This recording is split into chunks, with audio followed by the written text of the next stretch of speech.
जय गुरु जी। गुरु जी की प्यारी संगत, गुरु जी का आश्रम जूम सत्संग में आप सबका बहुत बहुत स्वागत है। संगत जी, आइए सत्संग की शुरुआत करते हैं और सत्संग के लिए इनवाइट करते हैं श्वेता नरेश आंटी को। आंटी, आप प्लीज आए और गुरु जी का सत्संग शेयर करें। जय गुरु जी। संगत जी, आज मैं गुरु जी की आज्ञा से अपना सत्संग शेयर कर रही हूँ, लेकिन आज मैं अपनी और अपने परम पिता की जर्नी को आप सबके सामने नरेट करने से पहले गुरु जी महाराज को बस एक ही अरदास करना चाहती हूँ। जय गुरु जी। ख्वाहिश मुझे बस इतनी सी है, ख्वाहिश मुझे बस इतनी सी है, सौभाग्य ऐसा मैं पाऊं। हे सद्गुरु, हे सद्गुरु, सर पर बना रहे हाथ तेरा, हर जन्म में मैं तेरी ही संगत कहलाऊं। हाँ संगत जी, ये सब मन से मेरी अरदास है, क्योंकि जो गुरु जी की संगत अगर हम कहलाते हैं तो इससे बड़ा मान, इससे बड़ा फक्र, इससे बड़ा ब्लेसिंग्स हमारे लिए कुछ और नहीं है। संगत जी, अभी अभी हमने शब्द वाणी सुनी थी, तू मेरा साहिब दाता, प्रभु जी तू मेरा साहिब। ये सच है संगत जी। हम लोग जब गुरु जी से मिले थे, इतनी बुद्धि नहीं थी, ये समझ नहीं थी। बहुत पुरानी बात है। और मैं भी इसी तरह से एक नादान की तरह, एक अज्ञानी की तरह मिली थी, और अपनी इस नादानियों से कैसे धीरे धीरे गुरु जी ने मुझे एक नन्हे से, एक स्पेशल चाइल्ड, एक मूर्ख और अज्ञानी बालक की तरह आगे बढ़ाया और अपनी दिव्य आभा, लाइट, अपनी डिविनिटी की मुझे इस तरह से दी कि मैं अपनी 26 साल की जर्नी में जो भी पाया है, मैं चाहती हूँ मैं आप सबके साथ शेयर करूं। संगत जी, ये है 1996 से 1999 तक की बात, जब मैं अल्सरेटिव कोलाइटिस को सफर कर रही थी। और उस टाइम में इस बीमारी का इंडिया में कोई इलाज नहीं था। अगर कोई दवाई थी तो वो भी ऐसी थी जो मुझे सूट नहीं कर रही थी। 1999 में मेरी सिस्टर ने मुझे बोला कि एक गुरुजी हैं, तुम वहां चलो। और संगत जी, उस वक्त ऐसे ही हम उठ के नहीं जाते थे जब तक गुरुजी कहते नहीं थे, स्पेशली किसी संगत को, कि तू बुला ले इसको या अपने फ्रेंड को या अपने भाई बहन को बुला के ला। तो ये आ गया, मेरी सिस्टर के सीनियर को मिली थी, मेरी सिस्टर के थ्रू मेरे लिए। संगत जी, ये सब उसके खेल हैं या हमारी नादानियां हैं या उसके प्लान किए हुए सारे सिस्टम हैं, ये अब समझ आता है। 99 से 2000 तक मैं इसे रिफ्यूज करती रही कि मैं नहीं जाऊंगी, क्योंकि हम लोग एक मिडिल क्लास सेल्फ मेड लोग थे। हमें ये लगता था पढ़ लिख लिए हैं, अपने बूते पे काम कर रहे हैं, अपनी एक बेसिक डिग्निटी है, थोड़ी बहुत हेल्प सोसाइटी को कर रहे हैं, that is more than enough for being a good human being. तो मैं किसी गुरु और बाबे के पास फिजिकल फॉर्म में क्यों जाऊं। संगत जी, मैं पावर में बिलीव करती थी, गॉड में बिलीव करती थी, और बाय चांस उस वक्त मैं बोल सकती थी, आज तो मुझे पता है कुछ भी बाय चांस नहीं होता है, सब कुछ उस रचयिता का रचा हुआ है। बाय चांस मैं लॉर्ड शिवा, भोलेनाथ की ही फैन थी, या ये कहिए कि उन्हीं को पूछती थी, जितना भी पूछती थी।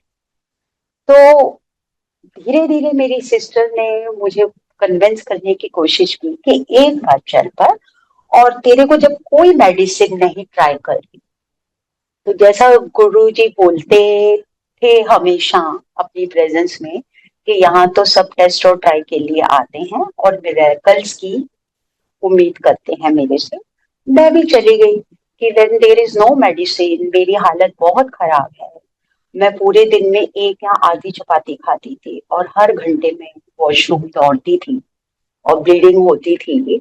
तो मुझे लगा या वॉमिट हो जाता था, मुझे लगा चलो ट्राई करके देखते हैं, क्योंकि अल्टीमेटली सॉल्यूशन इस चीज का था कि स्टीरॉइड्स।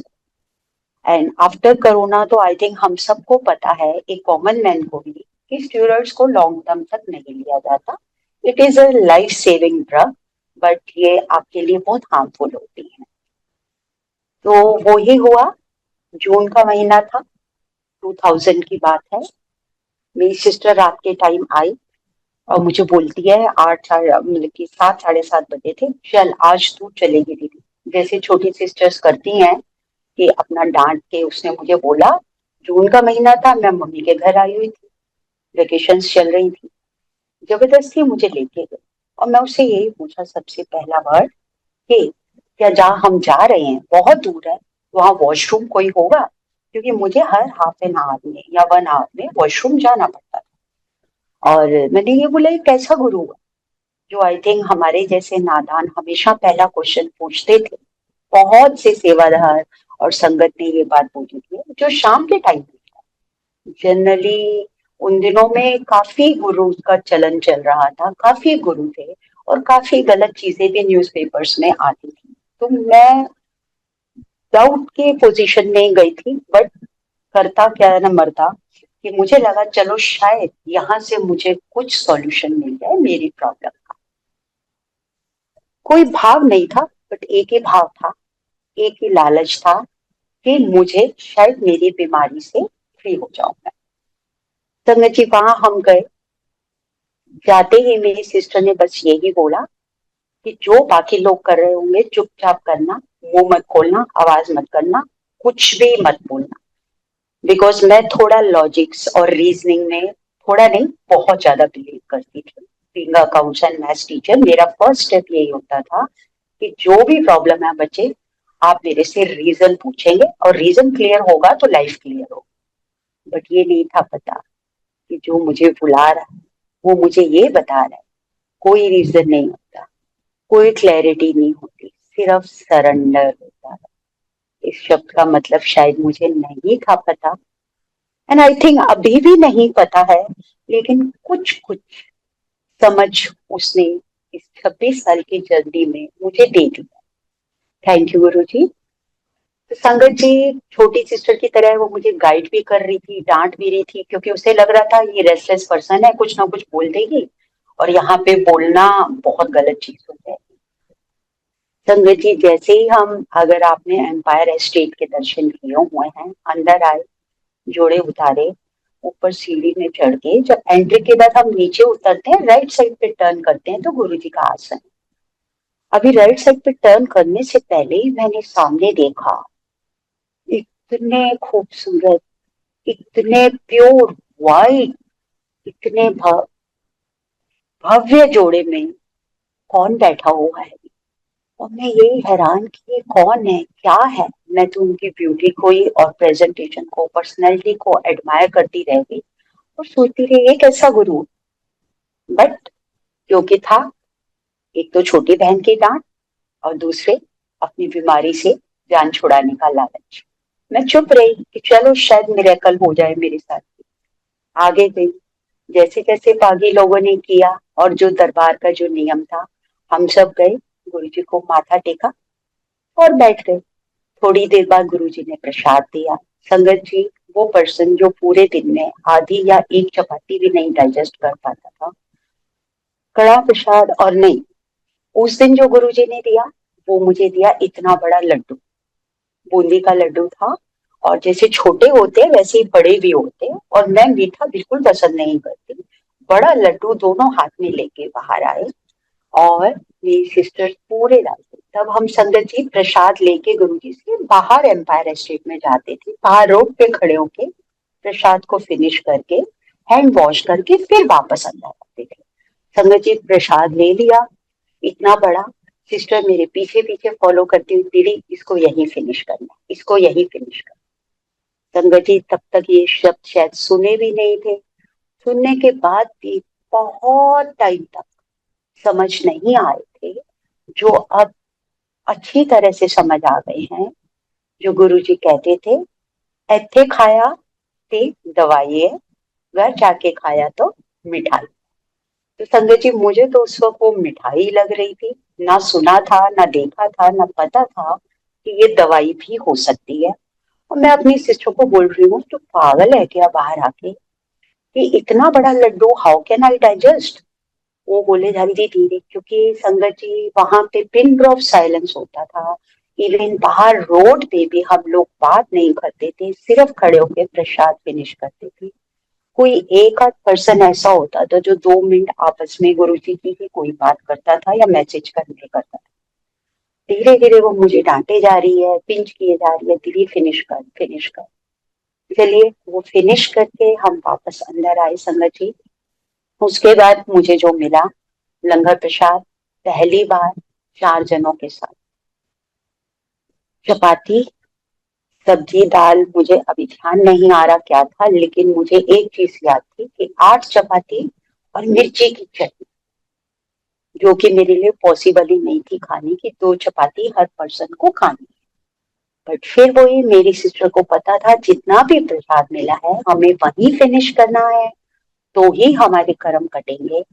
और तब तक तो वो भी इतनी ज्ञान में नहीं थी, लेकिन उसे ये पता था वर्गली कि यही फिनिश करना है, तभी प्रॉब्लम सॉल्व होगी। वो मेरे पीछे कि दीदी आपने इसे फिनिश करना है। संगत जी फिनिश भी कर दिया।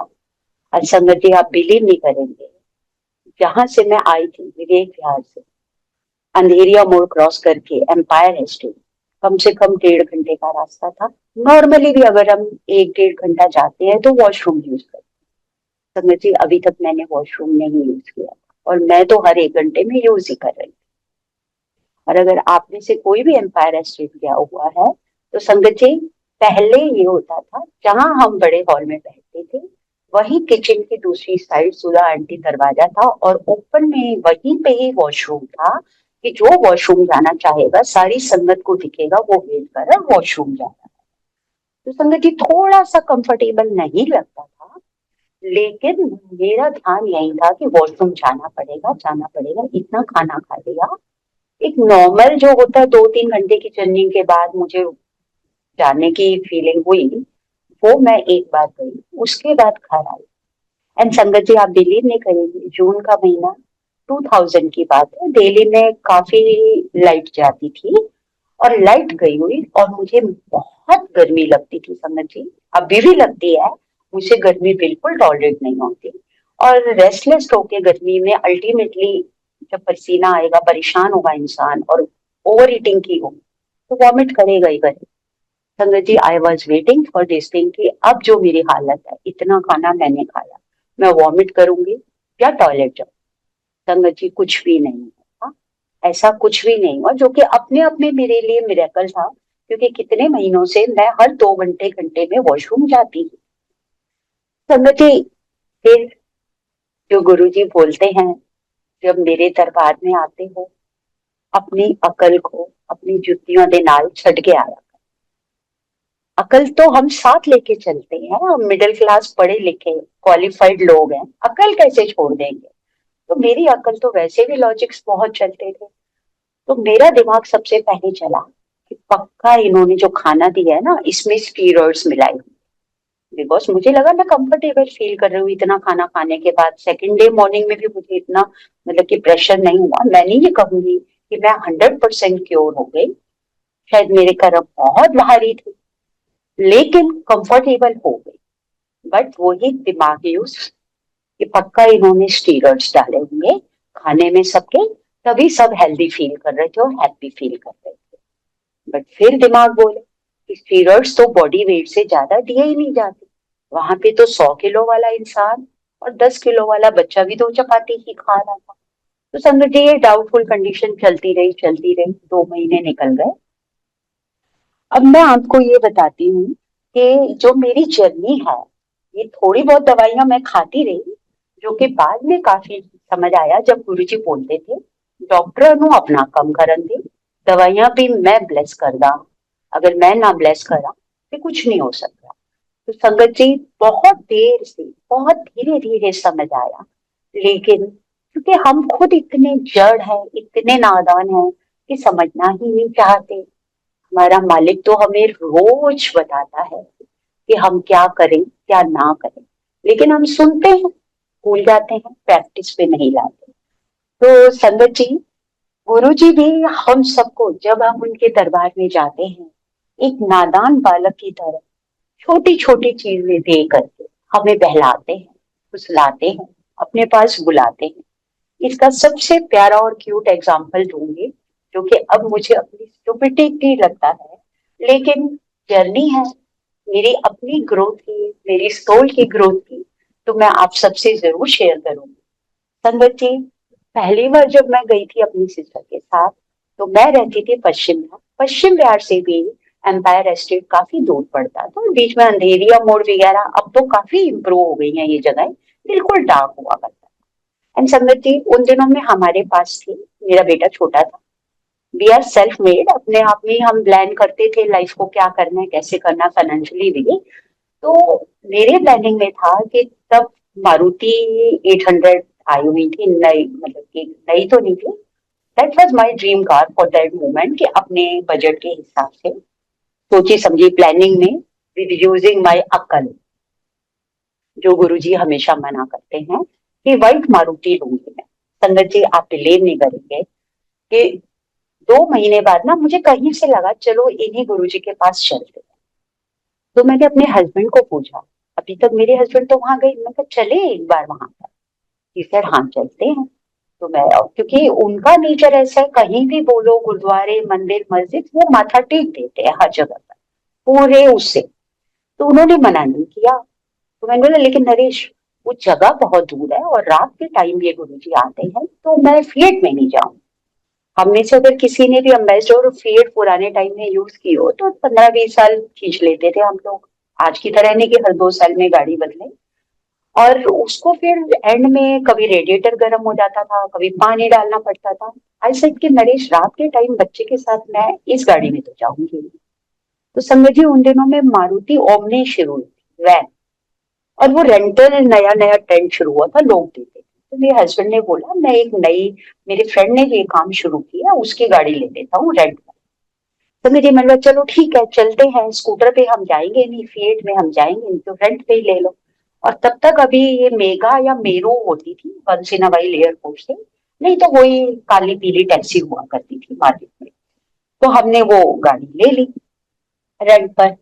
अब जाती बार जो रेंट मेरे हस्बैंड ने बताया, मुझे चुभे जा रहा था, यार इतना रेंट तो बहुत ज्यादा है। हम लोग सेल्फ मेड है, अपनी सैलरी से काम चलाते हैं, कोई फालतू प्रॉपर्टियां हमारे पास नहीं है, तो ऐसे तो रेंट पे मुश्किल है। एंड संगत जी, ये सोचते सोचते हम लोग पहुंचे, फिर एम्पायर एस्टेट के अंदर गए, माथा टेका। माथा टेकते हुए संगत जी, मैंने उससे मांगा नहीं था, मैंने सिर्फ ऐसे ही माथा टेकते हुए ख्याल आ रहे थे, और ख्याल कोई भाव तो आ नहीं रहे थे, कोई श्रद्धा भी नहीं आ रही थी, सिर्फ ये आ रहा था अपना फायदा, कि देखो भाई गुरुजी। तो गुरुजी भी उस भाव से नहीं बोला, निकलता था मुंह से कि देखो भाई यार, ये नहीं चलेगा ऐसे, कि इतना रेंट दे के मैं आऊंगी, फील्ड में मैं आऊंगी नहीं, स्कूटर पे मैं रात को आऊंगी नहीं, टू व्हीलर पे। तो आप देख लो, ये रेंट मैं नहीं अफोर्ड कर सकती अगर महीने में एक बार भी मैं आऊं तो। और मैं क्या, देख लो आ गए हैं आज, ठीक है। माथा टेक के मैं बैठ गई, वही प्रसाद खाया, उस दिन कड़ा प्रसाद मिला था, वही माथा टेका, लंगर प्रसाद खाया और घर आ गए। संगत जी, मैंने मांगा नहीं था, लेकिन ये वो पिता है जो बच्चा जिद करता है उल्टी सीधी चीजों की भी, स्टूपिड चीजों की भी, या बोलता है पापा मैं नहीं बैठ रही, मैं नहीं आ रही, तो वो पहलाता है, फुसलाता है कि आज। संगत जी, जून में मैं गई थी पहली बार, ये जून अगस्त की बात होगी, सितंबर या अक्टूबर में हॉलीडेज थी, मैं अपने पेरेंट्स के घर गई। मैंने मांगी नहीं थी उनसे गाड़ी, मैं दोबारा भाव भी नहीं आया, गई भी नहीं। सितंबर या अक्टूबर में जो मेरी ड्रीम कार थी, व्हाइट मारुति, मैं अपने डैडी के घर बैठी थी। डैडी के साथ वाली कोठी में एक अंकल थे, एंड संगत जी 2000 के टाइम में एक बैंक मैनेजर थे, वो भी, मेरे डैडी भी बैंक में थे। जनरली हम लोग क्या करते थे, चार्टर्ड बस में ऑफिस जाते थे, और गाड़ी संडे को या महीने में एक बार बच्चों को बिठा के घुमा लाते थे। तो आमतौर पे मिडिल क्लास गाड़ी को साफ करके कवर करके अपने गेट के अंदर रखता। तो वो अंकल ने भी ऐसे ही गाड़ी संभाल के रखी थी, बट उनका ट्रांसफर हो गया था, वो दिल्ली छोड़ के जा रहे थे। डैडी बोलते दिल्ली छोड़ के जा रहे, तेरा वो है, तू तो ये कार ले। उनकी that was white Maruti, maintain की हुई, 2-3 साल पुरानी, बट महीने में एक बार चलने वाली गाड़ी। तो मुझे लगा बात तो सही है, इसको ले लेते हैं। संगति तब ना ये यूपीआई होते थे, ना ऑनलाइन ट्रांसफर होता था, तब तो सिंपल एफडी होती थी, बैंक से तोड़वा के पेमेंट की जा सकती थी। पेमेंट भी इंस्टेंट मेरे हाथ में नहीं थी। तब डैडी ने बोला ओके चेक दे देता हूँ मैं इनको, आप ये गाड़ी ले जाओ। संगत जी मैंने उससे मांगा नहीं था, मैंने उसे सिर्फ अपनी बेवकूफियों की तरह बोला था कि देखो यार मैं नहीं आ सकती इस गाड़ी में। सच संगत जी मुझे आज तक नहीं पता कि उसने मुझे क्यों चूज किया, क्यों अपनाया, क्यों बुलाया, और क्या मेरा ऐसा कर्म था कि मुझे उसने अपनी शरण में लिया। और मेरे जैसी नादान को उस दिन वो एक बस छोड़ी मैंने डैडी के पास विवेक विहार में, और पश्चिम विहार में व्हाइट मारुति में वापस आई, और फिर उनके पास गई। तब भी ये नहीं हुआ कि उन्होंने दिला लिया, मुझे लगा वो तो मेरे डैडी ने जुगाड़ किया, अरेंज किया, मैनेज किया फंड्स को और अपने फ्रेंड को, और मुझे दिला लिया। बहुत धीरे धीरे, बहुत मुश्किल से, क्योंकि जो जितना नादान होता है, गुरुजी ने तो एक बार थाम लिया तो वो तो हमें लेके ही आएंगे अपने रास्ते पर, अपनी शरीर पर। लेकिन जब हम इतने नादान होते हैं ना संगत जी, हमारे कर्मों का बोझा इतना ज्यादा होता है ना कि हम स्पीड थोड़ा सा कम हो जाती है। कई बार मुझे शिकायत भी होती थी गुरुजी से कि गुरुजी मेरी स्पीड टुवर्ड्स यू, आपकी तरफ इतनी कम क्यों है। फिर उसी मिनट में गुरुजी धीरे धीरे अपनी रोशनी देते थे और बताते थे तेरे कर्म भी तो इतने भारी है ना, तो मैं क्या कर सकता हूँ। तो संगत जी ये तो है हमारे कर्मों की बात। एक और छोटी सी नादानी शुरू शुरू की बताती हूँ मैं। ये है दिवाली वाले दिनों की बात। तब क्या होता था, दिवाली वाले दिन 2005 या 6 की बात है, दिवाली वाले दिन गुरुजी के पास बहुत से लोग जाते थे। ये भी एक बार गुरुजी के शब्द हैं, आपको कहीं भी मिल जाएंगे, कि भगवान इधर बैठा है और लोग घरों में अपनी दिवालियां जला रहे हैं। हम लोग गुरुजी के पास मिलने जाते भी थे तो दोपहर के टाइम की, शाम को तो हम अपने घरों में लाइटें जलाएंगे और दिवाली में। इंडियंस का सबसे पहला और आखिरी त्योहार होता था जो दिल से पूजा करके लक्ष्मी माता को बुलाते थे हम लोग। नहीं थी समझ तब तक कि पिता, माता, लक्ष्मी सब वहां पर। तो संगत जी तब की बात है। हाँ थैंक यू नरेश, करेक्ट करने के लिए। मेरे ईयर में थोड़ा सा गड़बड़ गड़बड़ हो गई थी संगत जी, ये 2010 की बात है कि गुरुजी तब तक हम सबके बीच से फिजिकली जा चुके थे। हम बड़े मंदिर गए संगत जी। मैंने बोला नरेश, उस दिन दिवाली थी, मेरा बेटा आया हुआ था अपने हॉस्टल से। तो संगत जी उन दिनों में यही मारुति चल रही थी अभी तक, और सेंट्रो और ले ली थी, एक गाड़ी और ले ली थी। तो उसमें मैंने ये बोला कि बेटा जब हॉस्टल चला गया, तो मैंने अपने हस्बैंड को बोला 2 गाड़ियों का क्या करेंगे, बेकार पड़ी रहेंगे, एक निकाल देते हैं। तो एक ही गाड़ी थी। तो बेटे ने बोला मेरे फ्रेंड शेरा के साथ मैं शाम को घूमने जाऊंगा दिवाली वाले दिन मम्मा, तो आप गाड़ी मुझे दे देना, आपको तो नहीं चाहिए। मैंने कहा नहीं। अब सुबह नरेश ने बोला, हस्बैंड ने मेरे, कि हम लोग गुरुजी के मंदिर जाएंगे छतरपुर। मैंने बोला ठीक है। प्लान ऐसे किया कि गुरुजी के घर जाएंगे, और वहां पे तब क्या था, कैंडल्स वगैरह हम रख के आ जाते थे। जो लोग शाम को आते थे वो बाहर गेट बनता था वहां डेकोरेट करते थे। मतलब एक भाव था कि गुरु के पास जाना है, बट एक जो बचपन का संस्कारों का, अपनी आदतों का भाव था कि शाम के टाइम तो दिवाली वाले दिन लक्ष्मी की पूजा ही करेंगे। अभी तक समझ नहीं आई थी संगत जी। तो मैंने बोला कि नरेश सुबह से हम इतना काम कर रहे हैं, जल्दी चलते हैं, जल्दी वापस आएंगे। 12-1 बजे हम निकले। संगत जी उस दिन सिर्फ 2 चीजें मेरी रह गई थी। एक तो था कि दिवाली वाले दिन मैं हमेशा शुरू से था कि नए कपड़े पहनते थे। मैंने एक व्हाइट सूट लिया था नया नया, और मुझे लगा वापस आके जल्दी पूजा करनी है और अपने बेटे को गाड़ी हैंड ओवर करनी है, वो भी निकल जाएगा तो शाम को 5 बजे तक जल्दी से पूजा कर देंगे लक्ष्मी की, और नए कपड़े पहनेंगे। अब मैं कंफ्यूज थी कि अगर मंदिर से आते हुए लेट हो गई, मैं नए कपड़े अभी पहन गई, तो वापस आके लक्ष्मी की पूजा में मेरे व्हाइट कपड़े कहीं दाग वाग ना लग जाए। भाव को देखिएगा संगत जी, एक नादान का क्या था कि मुझे लक्ष्मी की पूजा में व्हाइट नए कपड़े पहनने हैं और दाग नहीं लगना चाहिए। और ये नहीं था कि जिस अपने गुरु के पास जा रही हूँ, जो हमेशा इतना वाइट चमकदार है और जो हमेशा कहता था खूब तैयार होके आया करो, खुशी से आया करो, अभी भी वो नादानियां चल रही थी। कभी कभी थोड़ा बहुत समझ आ जाती थी। और दूसरा था कि दिवाली वाले दिन अभी तक मेरे पास फ्लावर नहीं आए थे, मैंने अपने घर की एंट्रेंस में गुरु संगत जी फूल नहीं लगाए। फिर मुझे लगा चलो नरेश अब पहले गुरुजी के पास हो आते हैं और फिर आके मैं फूल वहां से रास्ते में मेहरौली के पास मिलते हैं लेती आऊंगी और आ जाएंगे। अब संगत जी सूट तो मैंने पहन लिया, मुझे लगा जल्दी जल्दी में कहीं 2 बार कपड़े बदलने के चक्कर में मैं लेट ना हो जाऊं। और लेट होने का कारण क्या था? दुनिया के रिश्ते कि मेरा बेटा लेट हो जाएगा अगर हम लेट हो गए। वही गुरुजी बोलते थे ना, अल्टीमेटली मैं ही काम आऊंगा लेकिन तुम अपने रिश्तों में ही बंधे रह जाते हो। बट गुरुजी, ये भी आप धीरे धीरे ही समझाते हो कि इन रिश्तों के साथ ड्यूटी करके भी हम कैसे आपके साथ कनेक्टेड रहे। तो संगत जी, हम लोग गए एम्पायर स्टेट, ये सॉरी छतरपुर। जैसे ही हम छतरपुर पहुंचे, उस दिन पहली बार 2010 में या 11 में एकदम से अंदर पहुंचते ही पता चला कि जो मेन हॉल है उसका दरवाजा बंद। मैंने पूछा क्या हुआ अंकल? तब तक अभी इतना रश नहीं आता था, लेकिन फिर भी उन्होंने बोला नहीं आंटी, आज से ना, वैसे तो पूरा दिन खिला होता था दिवाली वाले दिन, आज से ना हम शाम को 5 बजे दरवाजा खोलेंगे गुरुजी का दरबार का, तब तक आप बाहर जो गणपति है और वहां समाधि है वहां मत्था टेक लो। मैं हैरान, मैंने कहा यार ये कैसे हो गया गुरुजी, आपके पास आए हैं इतनी दूर से भाग भाग के।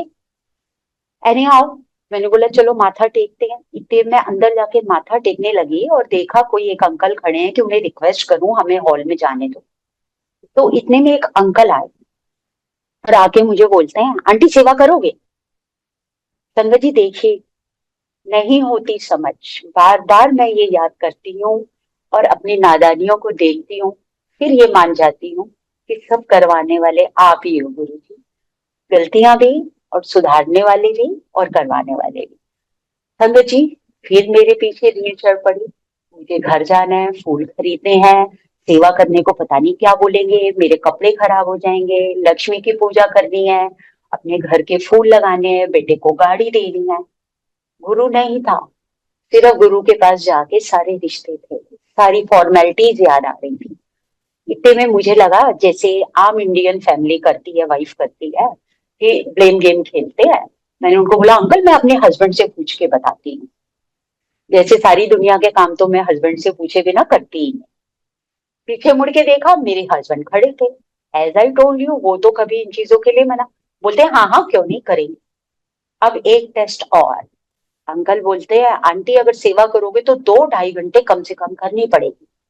फिर रील घूम गई, 2-2.5 घंटे मीन्स मैं तो बहुत लेट पहुंचूंगी।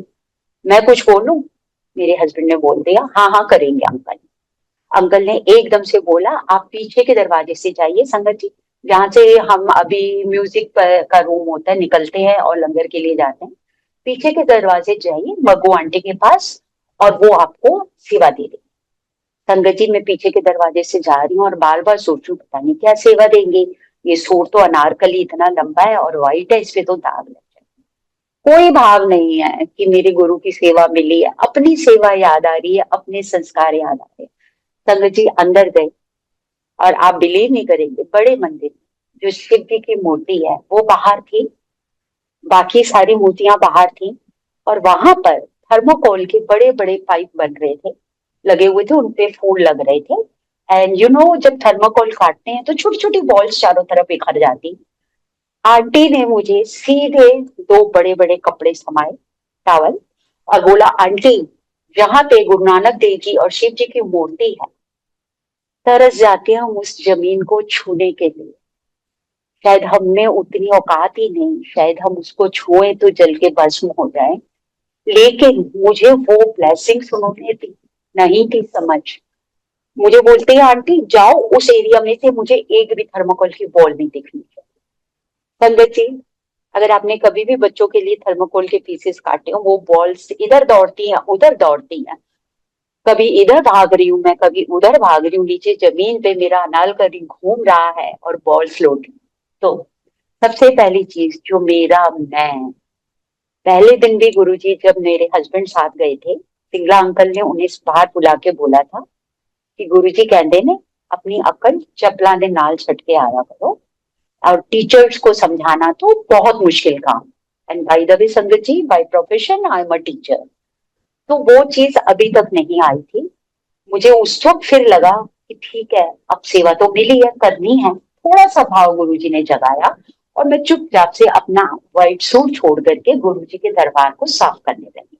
इतने में संगत जी एक सेवादार आए कि आप लंगर करके आओ। सेवादारों के लिए लंगर बन रहा था, हम लंगर करके फिर वापस आए। आते ही दूसरा जो मेरा था भाव कि मेरे घर के दरवाजे पे फूल लगाने। संगत जी, गुरु जी के सिंहासन के सामने एक इतना बड़ा वो थर्मोकोल का वो था, पिलर्स बने हुए थे। आंटी ने मुझे पिंस दिए, फ्लावर दिए और बोला इनमें ये फूल लगा। तब भी वो वाइब्रेशन नहीं आई। मैं बड़ी ईमानदारी से गुरु जी के सामने स्वीकार करती हूँ कि अभी भी हम देख रहे हैं यहाँ पर ये जूम मीटिंग में, इसी दरबार के आगे बड़े बड़े पिलर्स लगे हैं और जैसे ये लाल लाल फूल लगे हैं, मुझे वो ही फूल दिए गए लगाने के लिए। मैं लगाई जा रही हूँ, बट अभी भी कहीं कोने में है कि मेरे घर के दरवाजों पे फूल नहीं लगे थे। ये नहीं पता महाराजाओं के राजा के दरबार के फूल मैं लगा रही हूँ और मुझे उस छोटे से घर की जो उसी ने बख्शा है फूलों की चिंता है। तो संगत जी, कई बार हम ये नादानियां करते हैं और वो करवाते हैं। हम वापस आए, खूब सारी ब्लेसिंग्स मिली होंगी, मुझे पता है बहुत सारी मेरी प्रॉब्लम सॉल्व हुई होंगी, बहुत सारी मेरी जो हमारे शब्दों में बोली जाती है आम आदमी की ये विपदाएं कटी होंगी। क्यों? क्योंकि मैं तो अब ये मानती हूँ जो भी कर्मों का जाल है वो गुरु जी ने ही काटा है, हमारा किसी और ने नहीं काटा है। हमारी तो औकात ही नहीं है। तो संगत जी, धीरे धीरे गुरु जी ने अपनी तरफ बढ़ाया। ये छोटी छोटी नादानियां थी जो इतने सालों तक चलती रही, और थोड़ा सा बुद्धि में अपनी रोशनी डाली।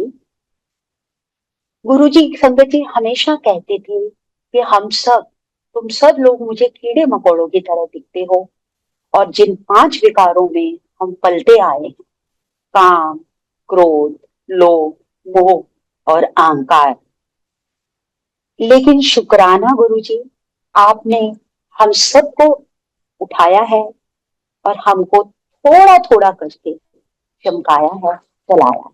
तो मैं इसी अहंकार से रिलेटेड, मैं इसी मैं से रिलेटेड अपने कुछ सत्संग जो अभी तक चल रहे हैं, संगत जी मैं ये नहीं कह सकती मैं पूरी तरह से सरेंडर कर चुकी हूँ या मुझे पूरी तरह से रोशनी आ चुकी है, लेकिन कभी कभी ऊपर नीचे होता है, झटके भी लगते हैं, समझ भी आती है। एक सत्संग मैं आपको अपना सुना रही हूँ इसी मैं का, कि जब शुरू में हम एम्पायर एस्टेट जाते थे संगत जी, तो गुरुजी के सामने नीचे रश होता था, कई बार खाली भी होता था, तो सेवादार आपको ऊपर भेज देते थे। तब नहीं समझ आता था, और कई बार ये भी भाव आता था, हाँ जी मिनिस्टर्स आएंगे, मेनका गांधी आएगी, रईस लोग आएंगे, उनको आगे निकाला जाएगा, ऐसे भाव भी आए। सॉरी गुरुजी, आप सब जानते हैं। लेकिन मुझे क्या होता था संगत जी, गुरुजी की राइट साइड पर तीसरी जगह छोड़ के चौथी जगह जैसे ही मैं आती थी, कोई ना कोई वहां से उठता था और मुझे वहां बिठा दिया जाता था, और मेरे हस्बैंड और बेटा हमेशा मेरे पीछे होते थे, उनको ऊपर भेज दिया था। कितने सालों तक संगत जी मैं इसी भाव में रहती थी, इसी मान में रहती थी कि मैं ना काफी मेडिटेशन भी करती हूँ, प्रेयर्स भी करती हूँ, लोगों की केयर भी करती हूँ, और टीचिंग में स्टूडेंट्स को भी बहुत गाइड करती हूँ अलग से बुला करके भी। तो मैं ना बहुत ज्यादा प्योर हूँ, इसीलिए गुरुजी मुझे अपने पास बुलाते हैं। संगत जी, ये तो बहुत टाइम बाद पता चला कि गुरुजी जिनको अपने पास बुलाते हैं वो ब्राइट नहीं होते, उनके कर्म बहुत काले होते हैं, उनके बहुत सारे बुरे कर्म होते हैं, इसीलिए उन्हें अपने पास बिठा के उनके कर्मों को काटते हैं। तो ये मेरे मैं होती थी काफी सालों तक, बहुत टाइम बाद ये सत्संग में जब सुना तो समझ आया कि मूर्ख, काले कर्म तो तेरे हैं, उन दोनों के तो अच्छे कर्म है, उन्हें गुरुजी ऊपर भेज देते हैं, तेरी नैया पार लगाने के लिए तुझे अपने पास बुलाते हैं। इसी तरह संगत जी, मैंने एक अंकल का अभी थोड़े दिन पहले सत्संग सुना था, और उस सत्संग में अंकल ने बताया था कि गुरुजी जब उनसे बात कर रहे थे तो गुरुजी ने उनको बोला कि एक बार कुछ कहानी सुना रहे थे उनको, जैसे बात करते हैं कभी कभी गुरुजी, कि एक बार एक बाबा जी थे। एक बाबे ने, मेरे को पंजाबी इतनी फ्लुएंटली या आती ही नहीं है, एक बाबे ने काफी सारी सीढ़ियां ली जब तब करके, और उन सीढ़ियों से वो पानी पे चलने लगा, इस लायक हो गया कि पानी पे चलता था। तो वो क्या करता था, जब पानी पे चलता था लोगों का मजमा लगवा लेता था, और बड़े मान से चौड़ा होके, मान नहीं अभिमान से वो चलता था कि देखो मेरे पास ये सीढ़ियां। तो उस वक्त एक संत जी वहां आए और उन्होंने सोचा कि इसे समझाना चाहिए कि ये मैं अच्छी चीज नहीं है। तो संत ने क्या किया, वहीं उसी नदी के किनारे केवट को 1 टका दिया और उसको बोला मुझे उस पार उतार। जैसे ही वो उस पार गए, उसको 1 टका और दिया और बोला मुझे वापस वहीं ले आ। वापस आने के बाद उन्होंने उस बाबे को बोला कि तूने इतना तप किया, इतना जप किया, इतने व्रत किए, कमाई क्या की तूने बता? 2 टके की, नदी को पार तो मैंने 2 टके में 2 बार कर लिया। तो इसीलिए संगत जी, जब हम सेवा या भक्ति करते हैं और उसमें अगर हमारी मैं आ जाती है तो फिर गुरुजी हमें जरूर सिखाते हैं लेसन। इसका एक लाइव एग्जांपल मैं आपको फिर से दे रही हूँ कि इस बार की मैं कुछ अलग थी। काफी लंबी जर्नी हो गई, चाहे 1 किलोमीटर पर आवर या 2 किलोमीटर पर आवर की स्पीड से ही मुझे गुरुजी ने चलाया। कि न्यू ईयर पर अपनी सोसाइटी में इस बार गुरुजी के काफी सत्संग थे, first second third fourth fifth काफी सत्संग थे। तो सबने मुझे रिक्वेस्ट की कि श्वेता आप आकर के ना दरबार लगवा देना और गाइड कर देना हमें। तो मैं फोन पे, आप बिलीव नहीं करेंगे, 30 तारीख की शाम को मैं फोन पे अपनी किसी फ्रेंड से बात कर रही थी। मैं अपनी ईमानदारी से बता रही हूँ कि मेरे में वो वाली मैं नहीं थी जो आज बहुत साल पहले हुआ करती थी। लेकिन शायद गुरुजी को लगा होगा कि अभी उतनी प्योर नहीं हुई है, अभी उतनी सफाई नहीं हुई है मेरी कीचड़ की। तो मैं उसको बता रही थी कि यार बहुत थक गई हूँ मैं, और मैं बहुत टायरिंग भी हो रहा है, शिफ्टिंग भी है मेरी इसी हफ्ते में, और मुझे 5-6 घरों में तो दरबार लगाने भी जाना है, रोज शाम को मुझे वहां भी जाना पड़ेगा, आने के बाद 6 बजे वापस आऊंगी, 8-9 बजे जाके दरबार लगाऊंगी दूसरे दिन के सत्संग के लिए। संगत जी, आप बिलीव नहीं करेंगी कौन सी मेरी मैं आई थी। क्या था कि एकदम से मेरा पैर ट्विस्ट हुआ और मैं वहीं बैठ गई संगत जी, पूरा पैर मुड़ गया और कोई नहीं था। मुझे लगा फ्रैक्चर हो गया, कुछ हो गया, घर आ गई मैं। बट जैसे होता है दरबार लगाने के लिए आपको ऊपर भी चढ़ना है, फ्लावर भी सजाने हैं, मुड़ना भी है, घुटने भी मोड़ने हैं, बैठना भी है, वो नहीं कर पाई। और मुझसे गुरुजी ने एक भी दरबार की सजावट नहीं करवाई। लेकिन शुक्राना गुरुजी, मुझसे उन्होंने सारे सत्संग अटेंड करवाए। ये उनकी मेहर मुझ पे रही। अब वो मैं में मेरी क्या था मुझे नहीं पता।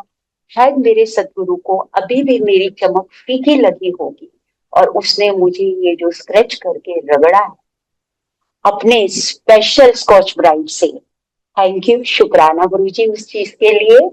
संगत जी, हम रोज सीखते हैं ये चीज, हम रोज सीखते हैं, रोज समझते हैं, लेकिन फिर कुछ ना कुछ कमी रह ही जाती है। इसलिए जो सत्संग में इन्होंने बोला, अंकल ने स्टोरी में उन्होंने यही बोला जो सत्संग कर रहे थे, कि इस कहानी के बाद कि जब भी तुम गुरु की सेवा करते हो, जब भी तुम गुरु की सेवा करते हो ना, तो गुरु जी के स्पेशल चाइल्ड बन जाओ। स्पेशल चाइल्ड बनने का मतलब है जो अपने पिता माता पर ही निर्भर रहता है, वो खुद कुछ भी नहीं कर पाता, छोड़ दो सब उसके ऊपर। क्योंकि जब तुम उस पर सब कुछ छोड़ देते हो ना और बह जाते हो, तो वो आगे बढ़ के तुम्हें संभालता। लेकिन इस सत्संग के 2-3 दिन बाद एक सत्संग और आया जो प्योरली मेरे लिए ही था। उसमें उन्होंने बोला जब तुम सेवा करते हो, सिमरन करते हो और तुम्हें लगता है तुम गुरु के साथ हो और गुरु तुम्हें सुनता है, समझता है, तो उस वक्त फिर गुरु तुम्हें निचोड़ता है। इसलिए निचोड़ता है नींबू की तरह, इसलिए निचोड़ता है कि वो देखता है कि इस चैलेंज के बाद तुम वहीं उसके आसरे हाथ पकड़ के रहते हो या तुम छूट जाते हो। तो संगत जी, वो जर्नी चल रही है और गुरु जी बड़ा एंजॉय कर रहे हैं और मैं भी उनके साथ एंजॉय कर रही हूँ। पिछली बार भी आई थिंक विक्रम अंकल ने मुझे कॉल किया था, बट मैं सत्संग शेयर नहीं कर पाई थी। कल जब उन्होंने कॉल किया तो मैंने उनको यही बोला कि विक्रम अंकल, शायद गुरुजी चाहते हैं कि ये मैसेज किसी और संगत के लिए भी है कि ये जर्नी है। तुम अपनी तरफ से सोचते हो मैं साफ हो चुका हूँ, मेरा कीचड़ साफ हो चुका है, मेरी मैं खत्म हो चुकी है, बट उसको पता है अभी भी लास्ट स्क्रैच पे मुझे ब्राइटनेस लानी है और जो स्पार्क हमारे अंदर है उसे निकालना है। तो वो हमें रगड़ेगा, हमें निचोड़ेगा और मैं ये नहीं कहूंगी वो हमें चैलेंजेस देगा या परेशानियां देगा। मैंने नहीं, गुरु जी ने ये शब्द मेरी डिक्शनरी से हटवा दिए हैं। बस अब मैं यही कहती हूँ जो गुरु जी कहलवाते हैं कि ये एक पजल है, एक चैलेंज है और उसे पता है मैं इसे सॉल्व कर सकती हूँ, इसीलिए वो मुझे देता है। और संगत जी, मैं ये मानती हूँ हम सबको वो उतने ही लेवल के दर्द, उतने ही लेवल के प्रेशर, उतने ही लेवल के चैलेंजेस देता है जितने हम बेयर कर सकते हैं। और आप खुद भी रियलाइज करना कि जैसे ही आप उस चैलेंज से बाहर आते हो, आप एक और स्ट्रॉन्ग, एक और पक्के रंग में रंग जाते हो और वो रंग है हमारे गुरु जी का, किसी और का नहीं है। अब संगत जी, बहुत सारी चीजें हैं कि जो हम करते आ रहे हैं। आपको अभी लास्ट ईयर का एक सत्संग और सुना रही हूँ। जैसा कि हम सब जानते हैं, ये वो पहला गुरु है। आमतौर पे कोई भी ईश्वर, कोई भी गुरु ये बोलता है, गीता में भी लिखा है कि अपने कर्मों का फल तो तुम्हें भोगना है। बट आई थिंक पूरे यूनिवर्स में एक ये गुरु है जो बोलता है कि जैसे ही तुम मेरी शरण में आते हो, तुम्हारे 90% कर्म मैं ले लेता हूँ, 10 तो तुम्हें काटने होंगे। तो यही 90% का मैं आपको बता रही हूँ संगत जी।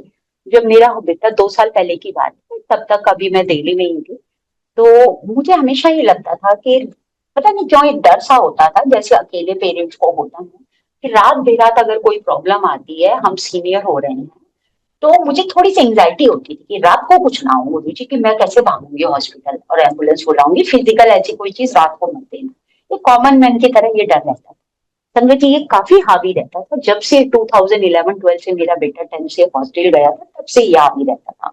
और इस प्रेशर में थोड़ा भी फीवर हो, कुछ भी हो, मैं एंग्जाइटी नहीं रहती थी सारा रात कि मेरे हस्बैंड की तबीयत ठीक नहीं है, कुछ है तो कुछ हो गया तो रात को क्या करना।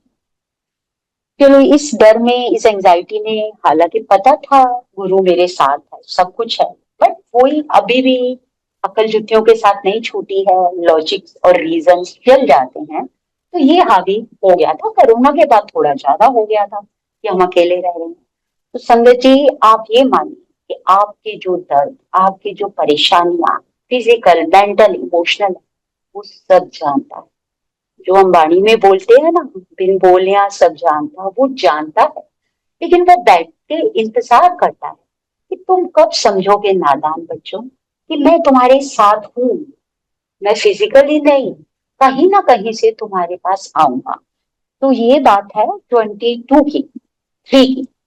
23 में हम लोग बेंगलोर आ रहे थे अपने बेटे के पास, तो ऐसे ही मैंने बोला कि नरेश ऐसा करते हैं, हम लोग ना अपने सारे टेस्ट करवा लेते हैं। मेरे हस्बैंड ने बोले हम अपने टेस्ट करवा लेते हैं, फिर बेंगलोर के लिए जा रहे हैं महीने 2 महीने के लिए, बच्चों को क्या तंग करेंगे। मैं तो ठीक है करवा लेते हैं। तो उसमें बीच में मैं जब 60 की हुई तो मेरे बेटे ने मेरे सारे हार्ट वगैरह के टेस्ट करवा लिए, जैसे आजकल बच्चे करते हैं कि आपको कोई प्रॉब्लम ना हो तो ये रूटीन चेकअप करा लिया।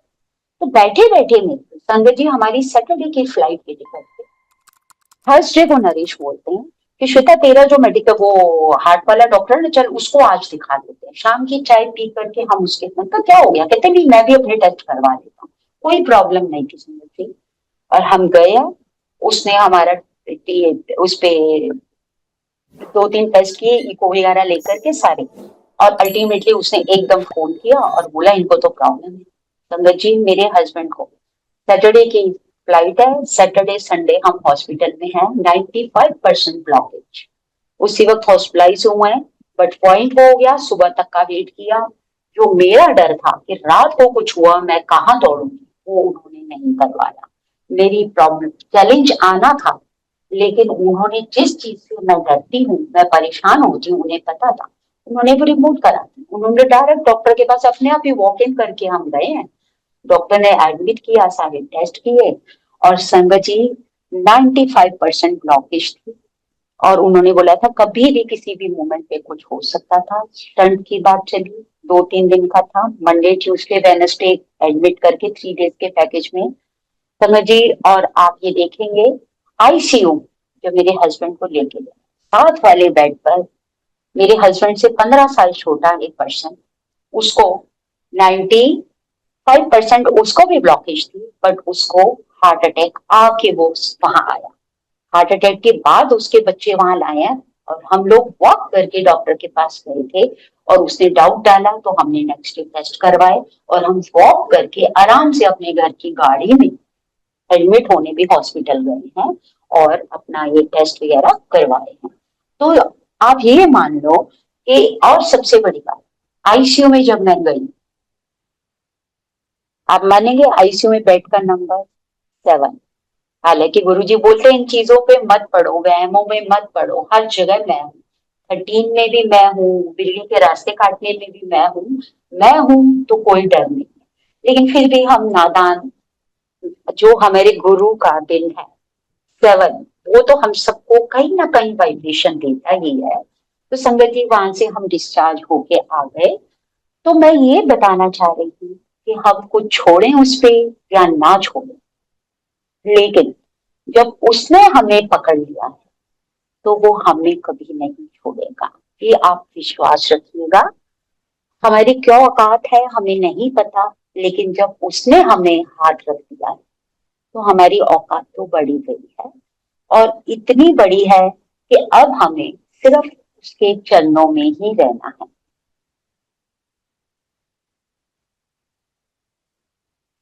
और संगत जी, एक चीज और मैं आपसे शेयर करना चाहूंगी, जो कि मुझे स्पेशल रिक्वेस्ट बहुत से लोगों ने की है, और मैं कोशिश करती हूँ कि करें, कि एक शब्द है जो अभी स्क्रीन पे भी दिख रहा है, ओम नमो शिवाय, शिव की सदा सहाय।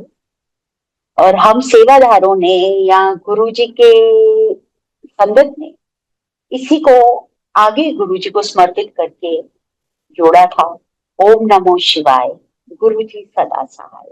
तो संगत जी, ये कोई ऐसा शब्द या ऐसा वर्ड नहीं है जो सिर्फ शब्दों में है, ये वो मिरेकल है।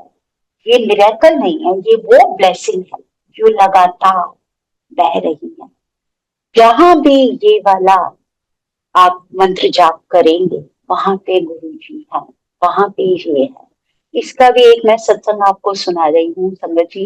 और तब मेरे मन में आया था, ये भाव आया था कि जब भी आप अचानक बेचैन होते हैं, जब भी कुछ समझ नहीं आता है, जब भी मन घबराता है, कारण भी नहीं समझ आता, तो सिर्फ एक ही सहारा होता है, ओम नमो शिवाय, फिर भी सदा सहाय, ओम नमो शिवाय, गुरु जी सदा सहाय। ऐसा ही हुआ था संगत जी, काफी साल पहले की बात है।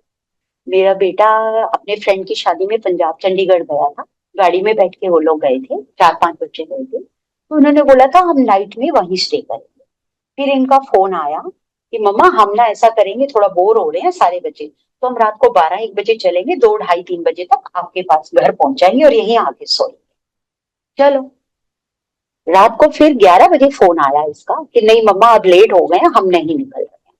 तो जैसा कि कॉमनली माएं करती हैं या पेरेंट्स करते हैं कि चलो बच्चा रास्ते में नहीं है तो आराम से सो जाते हैं कि सुबह सुबह 4 बजे निकलेंगे पहुंच जाएंगे।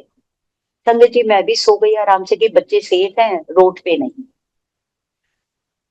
2 बजे के करीब, 2:30 बजे के करीब अचानक संगत जी मेरी नींद खुलती है, और वो ही हुआ, कुछ समझ नहीं आ रहा। बहुत बेचैनी हो रही है, घबराहट हो रही है, कुछ भी नहीं समझ आ रहा। तो एक ही समझ आई, आंखें बंद करके मंत्र जाप करना शुरू कर। थोड़ी देर मंत्र जाप किया और उसके बाद मैं सो गई। बात 4 साढ़े 4 बजे बेल बजी और मेरा बेटा घर पर था। मैंने कहा क्या हुआ, तुम तो कह रहे थे तुम रात को वहीं रहोगे। कहते नहीं, फिर रात को हमें थोड़ा सा लगा तो हम निकल आए। चलो वो सो गया, मेरे दिमाग में कुछ भी नहीं आया। 2 3 दिन बाद कहता है मम्मा उस दिन रात को पता है 2 ढाई बजे का टाइम था जब हम आ रहे थे रोड पे कि हम सबकी बच्चे हैं मरते मरते 1 मिलीमीटर एक सुई की नोक जितना सामने से वो टैंकर और जो गाड़ियां आ रही थी, बिल्कुल हमारा अगर क्या हुआ मिरेकल मुझे नहीं पता कि हमारा हाथ टर्न हुआ है ड्राइविंग से।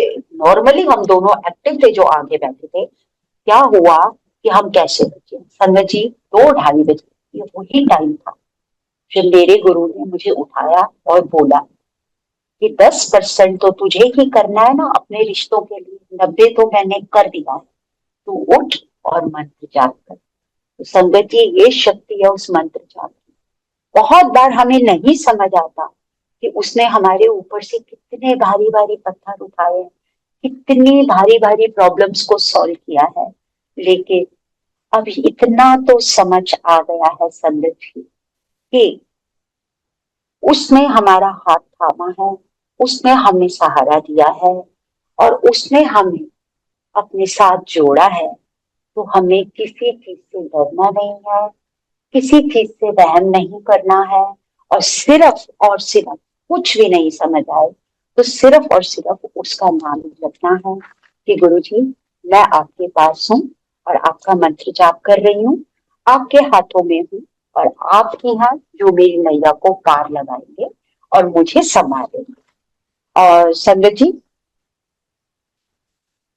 अब कुछ सत्संग तो मेरे पास बहुत सारे हैं और मैं शेयर भी करना चाह रही हूँ, लेकिन मुझे लग रहा है टाइम बहुत हो गया है।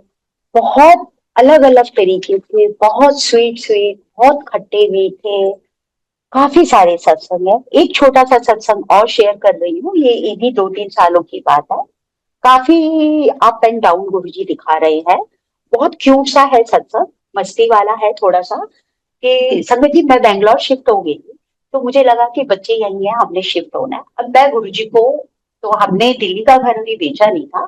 मैं अपने बच्चों को बोला मैं रेंटल प्रॉपर्टी लेंगे, उसमें रह के देखेंगे, अगर मजा आया तो ठीक है, नहीं तो डिसाइड करते हैं। संगत जी रेंटल घर लिया और लेने के बाद फर्स्ट टाइम लाइफ में लगा कि किराए के घर में रह रहे हैं, कि आदत नहीं थी या एक मिडिल क्लास की मेंटेलिटी थी कि अपनी छत होनी चाहिए। तो बड़ा अजीब सा लगा, लेकिन यहाँ पे इतना नहीं है, काफी प्रोफेशनलिज्म है गुड़गांव में और यहाँ पर, कि कोई इतना वो नहीं होता कि टेनेंट और ओनर का कोई फर्क। तो मैं वहां रह रही थी। तो 1 साल में मैंने बोला चलो रेंटेड प्रॉपर्टी है, चलो गुरुजी इस साल सत्संग करा ही लेते हैं। कर लिया मैंने। दूसरे साल भी करा, 1.5 साल मैं रही उस प्रॉपर्टी में, दूसरे साल भी करवा लिया। अब 1.5 साल निकल गया, दिल्ली की प्रॉपर्टी बिक नहीं रही। मैं गुरुजी को बार बार बोली गुरुजी जब वो बिकेगी तो ही मैं यहाँ खरीदूंगी ना, क्यों किराए के मकान में सड़ा रखा है मुझे। This was my sentence. मैं ऐसे ही बात करती हूँ, कई बार उनसे माता पिता की जगह दोस्त की तरह भी बात कर लेती हूँ, भाई की तरह भी बात कर लेती हूँ। तो संगत जी मैं ऐसे ही गुरुजी को बोलती थी। तो एक संगत ऐसी ही मेरे सामने बैठी थी कि आंटी आप सत्संग नहीं करोगे आप। मैं कहा नहीं मैं तो नहीं करूंगी, अब जब तक गुरुजी घर नहीं दिलाते मैं तो नहीं करती सत्संग। संगत जी मैं बोला अब तो मैं अपने घर में ही सत्संग करूंगी। तो संगत जी मुझे नहीं, वो कहती हाँ आंटी आप ऐसे कैसे गुरु जी को बोल देते हो। कहता मैं तो उनसे ऐसे भी बात कर लेती हूँ, अच्छी बुद्धि सब बात कर लेती हूँ उनके साथ में। तो एक तरह से मैंने गुरु जी को बोला हुआ था गुरु जी मैं सत्संग नहीं करूंगी जब तक घर नहीं दिलाओगे।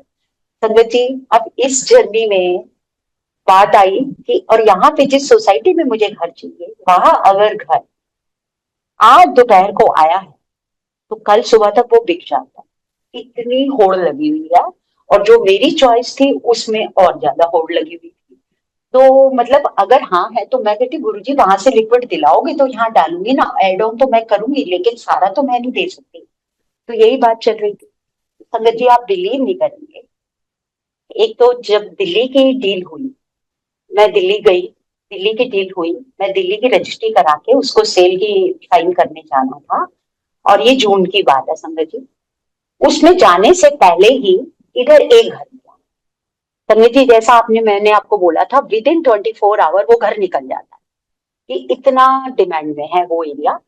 तो मैं जैसे ही मेरे बेटे ने मुझे बताया, 1.25 साल से बैठे हूँ, उसे भी लग रहा था मम्मा लेके काम खत्म करो आप। तो कहता मम्मा वो देख। संगत जी, मैं उस घर में गई और बाई चांस की बात है कि उस घर का टोटल जो आ रहा था डिजिट में 7 आ रहा था। तो मुझे लगा गुरुजी ये तो आपका नंबर है। अंदर गए। समझ जी, मुझे ना उसकी बैल्कनी का जो व्यू था वो पसंद नहीं आया। बट मुझे लगा मैंने अगर ना करी ना, मेरा बेटा तो बहुत गुस्सा करेगा कि इतनी मुश्किल से तो ये आ रहा है, साल में 6 महीने में एक घर आता, आप नकली दिखाते हो, जबकि सबका मैप तो सेम है। तो मैंने बोला चलो गुरुजी कर देते हैं। गुरुजी नंबर तो आपका है, लेकिन मुझे ना मजा नहीं आ रहा, कौन सा मैं रोज रोज घर बदलूंगी। वहीं पर संगत जी कच्चा बयाना डल गया। 5 लाख का सब हो गया, बात खत्म हो गई, हम घर आ गए। अब रात को मैं जब सोने लगी, मैंने कहा गुरुजी ये क्या हो गया, मेरा तो बिल्कुल मन नहीं कर रहा उस बैल्कनी में बैठ के, मुझे पॉजिटिव वाइब्स ही नहीं आएंगी, मैं क्या करूंगी। I was just talking to Guruji बैठे बैठे सोने से पहले। संगत जी, लेकिन मैंने कहा संगत जी, लेकिन मेरे हस्बैंड और मेरा बेटा तो गुस्सा करेंगे। मैंने उनको बोला अब तो 5 लाख भी गए, वो तो दे दें, वापस ही नहीं मिलेंगे, ये क्या करा रहे हो, मेरे को नहीं पता। फिर मैं कहा चलो गुरुजी अब मैं सो रही हूँ, आप डिसाइड करो क्या करना चाहिए। Sanjay ji, I was just talking to guruji like this, के सामने बैठ के वो बात कर रहे। आप बिलीव नहीं करो कि दूसरे दिन 1:30 बजे मेरे बेटे का ऑफिस से फोन आता है, मम्मा डोंट लूज योर हार्ट। मैं कहा क्या हुआ, लूज योर हार्ट। मम्मा वो जो ओनर थी ना, वो कह रही है मेरा पहला घर है, मेरे रिश्तेदार कह रहे I was in need of money, हम तुझे सपोर्ट कर देंगे, तुम मत भेजिए, तेरा पहला घर, और वो विड्रॉ कर रही है। संगत जी, मेरे तो लड्डू पूछ रहे हैं मोटे चूर के, और मेरा बेटा कह रहा है डोंट लूज योर हार्ट। और मैं गुरुजी को देखे जा रही हूँ, गुरुजी थैंक यू। मतलब उस दिन भी मुझे गुरुजी ने बताया जब तुम मुझ पे छोड़ के आराम से सो जाते हो तो मैं तुम्हारे साथ। तो ये तो जून के, मई के एंड की बात है। अब जून में जब मैं नीचे गई, ये दिल्ली गई डील करने उस घर की, और मैं तब ये शब्द कह के गई थी कि मैं क्या करूंगी गुरुजी, नए घर में ही सत्संग करूंगी। पर उससे पहले मेरा बाई चांस मेरा बेटा कहीं बाहर जा रहा, तो मेरे को उसने बोला मम्मा आप कहीं जाओगे, मैं आपकी बुकिंग करा लूं, हम लोग भी बाहर जा रहे हैं। मैं कहा नहीं नहीं, मैं तो गुरुजी का सत्संग करूँ। पता नहीं क्यों मेरे मुंह से निकला, जबकि मैं रोज गुरुजी को कहती थी मैं किराए के घर में तीसरा सत्संग नहीं करूंगी गुरुजी, मैं नए घर में करूंगी। और मेरे से वो तीसरा सत्संग करवाया। और उसके दूसरे ही दिन वो दिल्ली वाली डील, कि गुरुजी ने ये भी समझा दिया कि अगर तुम मुझसे अड़ोगे और जिद करोगे ना, तो पिता की तरह मैं तुमसे करवा के ही छोड़ूंगा, तो तुम्हारे लिए भला। सत्संग हुआ, दिल्ली की डील हुई, इधर से ये डील हुई। ये डील मेरे मन को नहीं अच्छी लगी, गुरुजी ने मेरे मन की बात रखी। मैं दिल्ली गई हूँ सत्संग। संगत जी, 5 तारीख को वो सेल होनी है प्रॉपर्टी, पेमेंट सारी आ चुकी है, और अब मेरे पास मनी कैश में आ गई कि मैं यहाँ खरीद सकती हूँ। 30th को मैं दिल्ली गई थी, 29 की रात को 2 फ्लैट देख के गई। 30th को मैं दिल्ली गई। उसके बाद अभी थोड़ा मार्केट में फ्लैट आने शुरू हो गए थे, 2-3 आ गए थे उस वक्त। दिल्ली गई हूँ कि पेमेंट हाथ में आए फिर हम इनसे बात करेंगे। संगत जी, आप बिलीव नहीं करो, 3rd जून को मेरा बर्थडे होता है। 2nd जून को, 5th को डिलीवरी ये रजिस्ट्री थी। 2nd जून को बच्चों ने बोला, नरेश और बेटे ने बोला हम आएंगे दिल्ली और साइन करेंगे। मैं तब तक दिल्ली का काम कर रही थी। मेरा मन किया कि मैं गुरुजी से मिल आऊं। थकी हुई थी, मैं कैब करके जा रही हूँ। संगत जी, अगले दिन मेरा बर्थडे है। मैंने कहा गुरुजी अब 2 दिन तो सारा घर पे निकालना है, सामान सब करना है, पेपर वर्क करना है, फिर वापस जाना है, नरेश की तबीयत भी ठीक नहीं है, तो अब तो शायद मैं आपसे मिलने ना आऊं, तो आज मैं मिल लेती हूँ। और मैं गुरुजी से मिलने चली गई। संगत जी, आप बिलीव नहीं करोगे, धाला कुआं तक मैं पहुंची हूँ। मेरे बेटे का फोन आया, मम्मा, आप बिलीव नहीं करेंगे, सीधा बोलता है मम्मा हम लोग फ्लाइट के लिए निकल रहे हैं, और जो आपने 2 घर देखे थे ना उसमें से आपको, आपने बोला था दोनों में से कोई भी हो जाए चलेगा, मैं उसका कच्चा बयाना दे के आ रही। संगत जी, मैंने, गुरु ने अपना जो चाहा उस घर में, उसने 3 सत्संग करवाने थे उसने करवाया। करवाते ही अपने संगत का मान रखा। और उसके बाद मेरे से, मैं गुरु जी 5 तारीख को रजिस्ट्री होगी बेंगलोर के फाइव, उन्होंने मेरे को वो गिफ्ट बिना मांगे मेरे बर्थडे की डील या फिर घर की डील हो गई ही, वो मेरे घर के बिकने से पहले उन्होंने मुझे दिवाना दिखा के घर दिलवा दिया। तो पॉइंट इज दिस कि कई बार जिद्दी बच्चे की तरह हम अड़ते भी हैं, अभी भी अड़ते हैं, और कई बार संभलते भी हैं। तो वो भी पिता की तरह कई बार थोड़ा सा स्ट्रोंग हो जाते हैं और वो कहते हैं नो। तो हमें इसे समझना है। और संगत जी, सत्संग मैं भी करती हूँ जब वाणी चलाते हैं, बहुत बार चलाते हैं, जो जो तेरा हुक्म तुम्हें होना, लेकिन फिर भी कई बार हम अपनी जर्नी में फिर अटक जाते हैं, फिर बहक जाते हैं। बस अब मैं अपने शब्दों को थोड़ा सा रोकूंगी और यही कहूंगी संगत जी कि हम सब जब उनकी शरण में आ गए हैं और उन्होंने हमें अपने पास बुलवा दिया है, तो बस अब हमें धीरे धीरे उनसे यही प्रार्थना करनी है कि गुरु जी अब बहुत हो गया, अब संभाल लो। ठीक है, शिव पुराण में भी जो गुरु जी ने आज्ञा दी थी हमने पढ़ा है, कई बार वो दिखाते हैं, नारद जी, पार्वती देवी, और सबसे वो माया करवाते हैं, हमसे भी करवाते हैं। बट उनके मान में हम माने, जो वो कहें वो हम करें, थोड़ा बहुत मन बेचैन होता है, उलझता है। इंसान है गुरु जी, नादान है, और आपके छोटे छोटे कीड़े मकोड़े हैं जिनको आप हमेशा साफ करते हो। तो गुरु जी आपके पास रहें, आपके साथ रहें, और आप हमारे सर पर अपना हाथ ऐसे ही बढ़ाते रहो और हम सब पर ऐसे ही मेहर करते रहो, और हम सब सिर्फ और सिर्फ दिन रात आपकी वाणियां सुने गुरु जी, भजन भी सुने, लेकिन संगत जी 2 घंटे हम गुरबाणी ही चलाए और गुरु जी ने जो समझाया है, अपना आंसर दिया है, उसको सुने और शुक्राना करें। शुक्राने के लिए मैं गुरु जी कुछ शब्द कहना चाहूंगी।